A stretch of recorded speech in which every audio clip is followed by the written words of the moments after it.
Bonjour et bienvenue à toi dans cette nouvelle vidéo. C'est un plaisir de te retrouver aujourd'hui. Et aujourd'hui, on va voir les 10 règles d'or de Quentin Tarantino. C'est un des réalisateurs du cinéma indépendant les plus connus pour ses histoires complètement déjantées, avec des fins, avec des méli-mélos complètement incroyables dans lesquels on se retrouve parfois complètement dépossédé, à savoir comment le film va se terminer. Véritable réalisateur, acteur parfois dans ses propres films, Quentin Tarantino a démontré avoir une capacité à non seulement écrire des films, mais aussi les réaliser de manière extraordinaire, se fixant un seul et unique objectif, tourner 12 films, puis après tout arrêter. Espérons que Quentin Tarantino ne s'arrête pas après ces 12 films. Voici les 10 règles d'or de Quentin Tarantino dans cette vidéo. Juste avant que j'oublie de t'en parler, je t'invite à recevoir dès maintenant gratuitement 110 € cash en cliquant sur le lien qui se trouve juste dans la description. C'est absolument sans engagement et ça ne te demande aucun effort si ce n'est d'envoyer quelques documents en suivant les instructions sur le lien. Dans cette vidéo, on va voir 3 choses. On va voir brièvement qui je suis, qui est Quentin Tarantino, et enfin les 10 règles d'or de Quentin Tarantino. Reste bien attentif jusqu'à la fin de cette vidéo puisque j'aurai un petit cadeau à t'offrir dès la fin de cette vidéo. Alors qui je suis? Je suis Auger Dolé, je suis salarié, entrepreneur, rentier et actionnaire et j'aide chacun à basculer vers la réussite de sa vie en l'aidant à améliorer son corps, son esprit, ses relations et ses finances. Je t'invite dès maintenant à t'abonner à la chaîne YouTube pour ne pas rater les prochaines vidéos et redécouvrir les vidéos les plus populaires. Alors qui est véritablement Quentin Tarantino? Quentin Tarantino est né le 27 mars 1963 à Knoxville dans le Tennessee aux États-Unis. C'est un réalisateur, un scénariste, producteur et acteur américain. Et il est surtout, comme je vous l'ai présenté en début de cette vidéo, il est réalisateur de films indépendants. Ça veut dire que Quentin Tarantino ne produit pas de films pour des entreprises très connues comme Warner Bros, etc. Il est vraiment indépendant, ce qui lui permet justement en tant que scénariste d'écrire des choses qui sont vraiment peu communes. Et c'est ça qui intéresse Quentin Tarantino, c'est de modifier la structure d'un film et ne pas ressembler à tous les films qui ont une capacité avec une trame d'ensemble, avec une introduction, avec des péripéties, avec des moments où on pense que c'est fini, etc. Lui, il n'est pas du tout là-dedans, il est vraiment dans trouver de l'intrigue, trouver des énigmes. Et c'est ça qui est assez intéressant dans les films de Quentin Tarantino quand on les regarde, c'est qu'on ne sait jamais comment ça va se dérouler, qui va en sortir victorieux, vainqueur, etc. Et c'est très intéressant. On voit toujours le premier film dont on peut connaître parfois la puissance, qui est Pulp Fiction, le premier film qui a permis de révéler notamment Bruce Willis, de révéler L. Jackson, de nombreux personnages qui ont pu justement découvrir, permettre de John Travolta aussi, j'étais en train de réfléchir justement à quelle était l'autre personne dans Pulp Fiction, et dans les autres films comme récemment les 8 salopards, etc., etc. Je t'ai mis un lien dans la description également sur un coffret 7 films que tu peux te procurer sur Amazon, et aussi je t'ai mis l'ensemble des sources qui m'ont permis de construire cette vidéo pour justement décrire les 10 règles d'or de Quentin Tarantino. On va passer aux 10 règles d'or, mais juste avant, je t'invite à écraser le petit pouce bleu ou éventuellement partager cette vidéo pour permettre à d'autres personnes de la découvrir à leur tour. Sortez de la ville des losers, voici la première règle d'or de Quentin Tarantino. Cette règle d'or, j'ai du mal à la saisir, mais finalement quand on y réfléchit, sortez de la ville des losers, c'est que pour lui, Quentin Tarantino, il faut réussir à sortir du lot par rapport à ce qu'on réalise. Et il faut surtout écouter, trouver ce que nous sommes personnellement et laisser notre singularité s'exploser aux yeux du monde et nous permettre de devenir ce que nous sommes. Dans la majorité du temps, les gens vont souhaiter rester dans la ville dans laquelle ils sont et ils vont souhaiter accepter les valeurs, les compétences, les caractéristiques des gens qui vivent dans une ville par rapport à toute une somme en fait de réflexion. Alors il parle dans les petites villes puisqu'il est originaire du Tennessee. Dans les petites villes, vraiment tout le monde adopte le même état d'esprit, la même pensée, tout le monde se retrouve dans les bars, etc. Et finalement la même philosophie est développée. Et cette philosophie n'est pas forcément toujours positive. Rarement sont les bars dans lesquels on va parler positif, etc. Et donc pour lui, c'est le premier constat, la première image qu'il nous donne dans cette règle d'or, c'est sortez de votre environnement de loser. Si vous êtes dans un environnement de loser, et trouver un environnement dans lequel c'est beaucoup plus propice à un développement, à une progression pour soi. Et c'est ce qu'il a fait personnellement pour pouvoir développer ses cinémas. Il a fréquenté naturellement des côtés, on va dire, du cinéma, et il s'est dit mais c'est une grosse industrie, mais les gens vous obligent à tourner des films selon leur trame, selon leur réflexion, juste parce qu'ils veulent gagner plus d'argent. Et finalement ils ne vont pas vouloir rendre leurs films un peu plus originaux, chacun l'un de l'autre. Non, ils veulent que tous les films soient selon le même script, et ça c'est pénible pour lui, et c'est pour ça qu'il a quitté la ville des douceurs, comme il dit dans ses vidéos. Deuxième règle d'or, c'est faites remarquer les gens. Faites remarquer les gens, parce que c'est toujours la même chose en fait dans le monde. C'est personne n'existe tant que quelqu'un ne l'a pas valorisé en disant cette personne est incroyable, cette personne est extraordinaire. Et Quentin Tarantino, c'est l'une des choses qu'il fait très très bien, c'est qu'il fait remarquer les gens. Regardez Pulp Fiction, on en parlait en début de cette vidéo. John Travolta, Bruce Willis, Jackson, ces trois personnes-là n'étaient que des jeunes comédiens, et aujourd'hui ils ont fait des millions et des millions d'euros, de dollars de box-office, parce que Quentin Tarantino les a fait remarquer, il les a mis dans des rôles qui ont été attachants et qui font que au final on a envie de les revoir, et que après d'ailleurs ils deviennent demandés par le public, ce qui fait que les producteurs etc. les veulent dans leurs films, parce qu'ils savent qu'avec juste un personnage ils vont réussir à vendre des entrées, à vendre des DVD, et donc à faire un coup de pub, et surtout un coup d'actionnaire à dividende très très important, un retour sur investissement comme on dit, un ROI très très important. Donc faites remarquer les gens dans votre organisation, dans les environnements où vous êtes, valorisez les personnes qui sont autour de vous pour les caractéristiques positives que vous observez. Ne vous préoccupez pas des caractéristiques négatives, parce que celles-ci se gommeront si vous faites remarquer les gens positivement par rapport à toutes leurs qualités.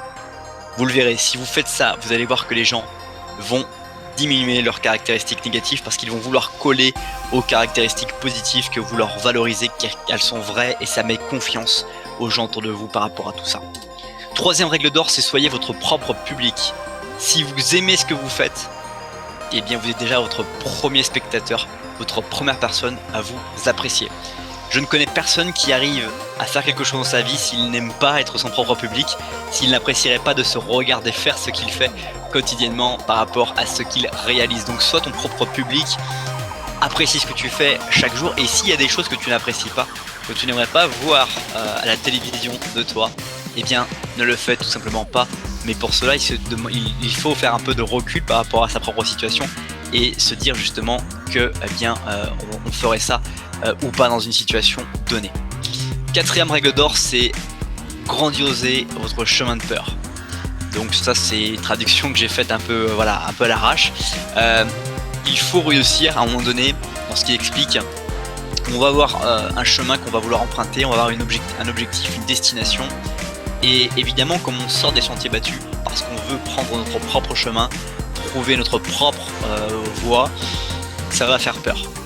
Et lui ce qu'il propose, c'est justement d'augmenter son chemin de peur, de le grandiosier, ça veut dire d'en faire quelque chose qui est vraiment épique, qui va être génial, qui va être extraordinaire, qui va vous permettre de vous construire, de vous découvrir, de vous développer, parce que on ne se découvre jamais assez que lorsqu'on emprunte un chemin qu'on ne connaît pas.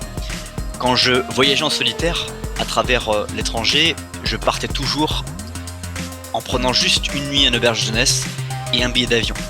Et lorsque j'arrivais à l'aéroport, je ne regardais jamais comment je pouvais me rendre de l'aéroport à l'auberge jeunesse avant d'arriver sur place.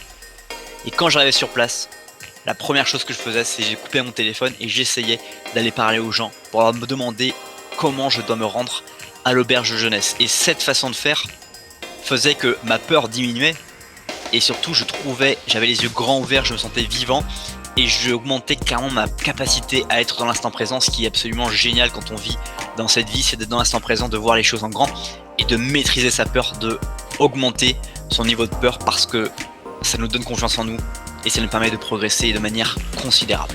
Cinquième règle d'or, c'est expliquer votre vision.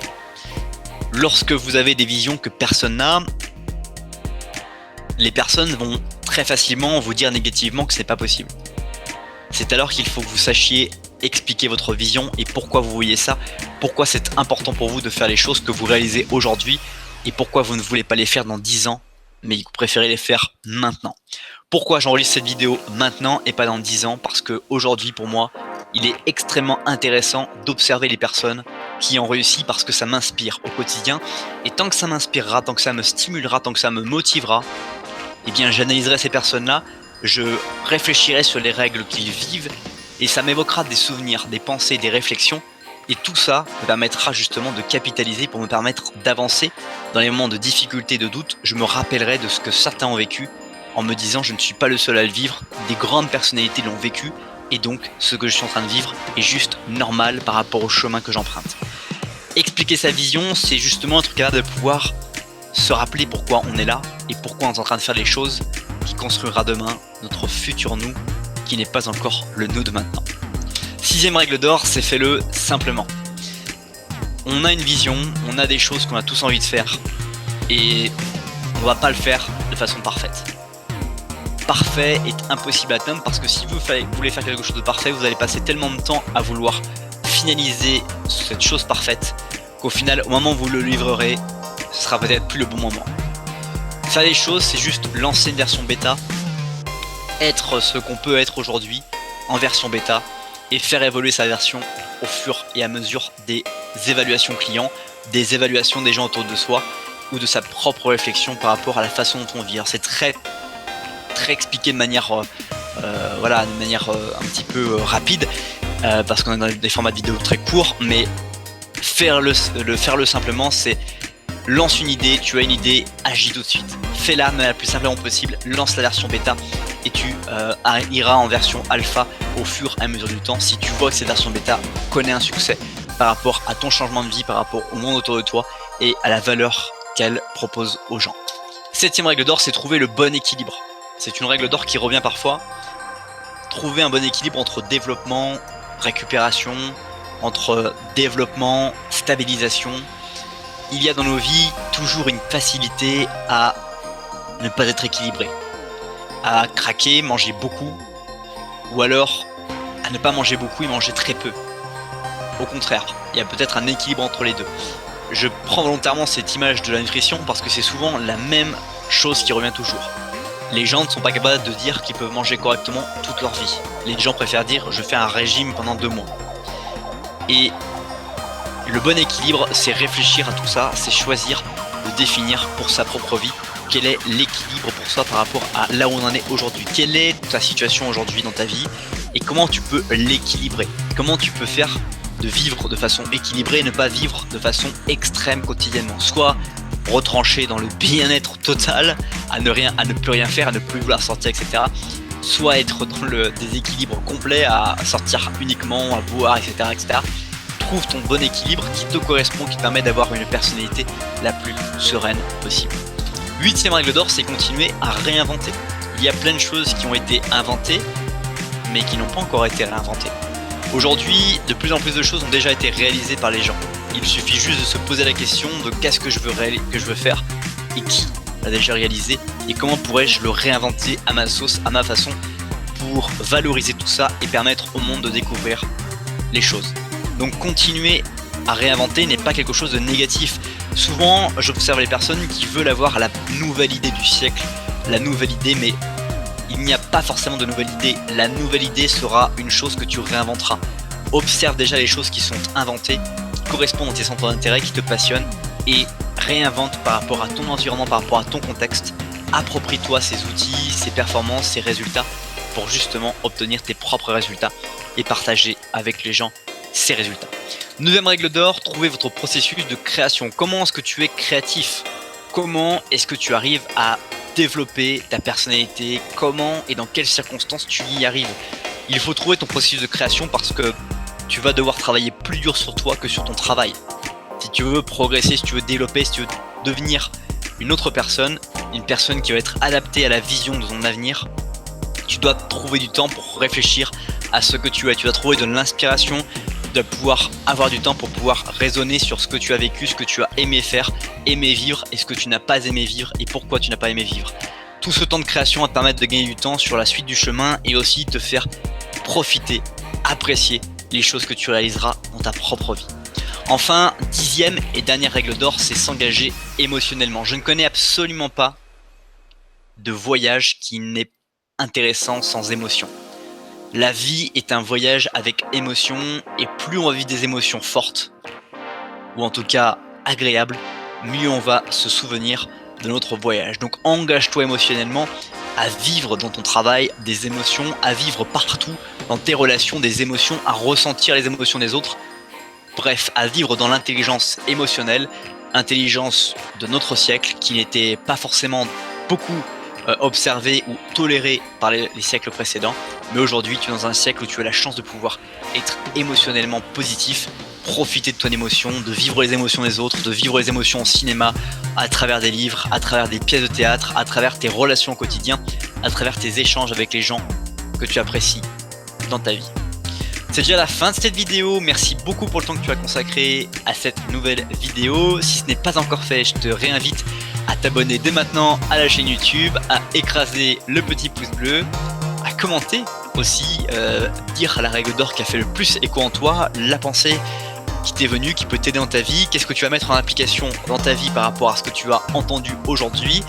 Et pour te remercier du temps que tu as consacré à cette vidéo, je t'invite à télécharger gratuitement mon guide et podcast exclusif dans la description, 7 idées d'habitudes gagnantes pour améliorer ton corps, ton esprit, tes relations et tes finances. Passe une bonne suite de journée et je te dis à bientôt pour une prochaine vidéo.